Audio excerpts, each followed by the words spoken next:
I'm Jessica, I'm 18 years old. I've got nowhere to live, I've been kicked out.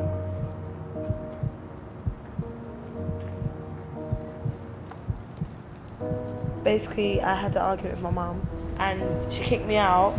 Tried to reason with her, but she was like, she's stubborn. We're both really stubborn people.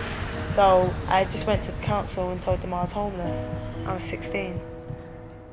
They put me through to a woman, and she wasn't nice at all. Like, I know she was doing her job, and I know, like, I realise now, but at the time obviously I didn't know, because like I say, a lot of people think it's cool to live in a hostel. They just want to live in a hostel with their friends. So I think they might have thought I was in one of them situations and just tried to make me give up, really, but I didn't. They made me sit in there for like the whole day, and then they just said they have to house me. I mean, they argued about it, and then they eventually put me in Hall Place, but not for good, just till they could go through my case. When I first moved in, it was scary because I didn't know anybody, I didn't trust anybody. Like, I would put things up against my door because I knew the staff had keys, and I didn't know if they would come in when I was sleeping, or who could break in, or anything. Royal Food from Clonforce is taking a leak. Like, you had shared kitchens and shared bathrooms, but the kitchens, I mean, they had cleaners, but visitors would do things during the day, so come night time you couldn't really eat because they only cleaned in the morning. You can't really decorate, you can't really put things up, you can't change your locks. And they had no heat appliances, rules, no heat. So what about my hair straighteners? Like, sorry, it's not a big deal, yeah, but when you don't have anywhere else to go, you expect to be able to feel comfortable where you're staying, and loud music, people running up and down, and like fights and arguments as well. Yeah, it was just a bit wild. One person, it was like, okay, stay up with loud music till about 5 in the morning, sleep till about like 4, 5 in the evening.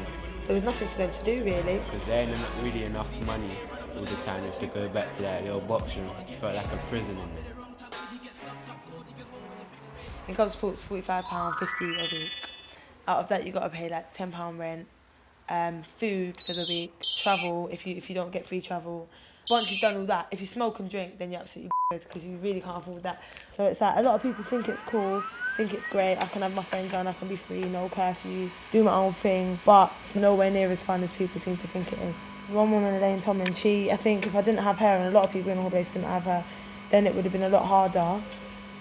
When Jessica came into the hostel, we had quite a lot of 16 to 17-year-olds, and I think she looked at some of them and thought, I'm not going to end up like that. And I think some of them motivated her to actually give herself that extra push in her life to say, look, I want more than that. I just kept myself to myself, and then went to college in September as well, and that took my mind off of all the place and things around. All the negative things, it just got me occupied and stuff. I just about passed my course last year, the way I was constantly upset and the things I was going through. So hopefully I can put my head down this year. I know I'm a strong person, I know like what I'm capable of doing, like I just know I can get through anything, trust me, I know I can.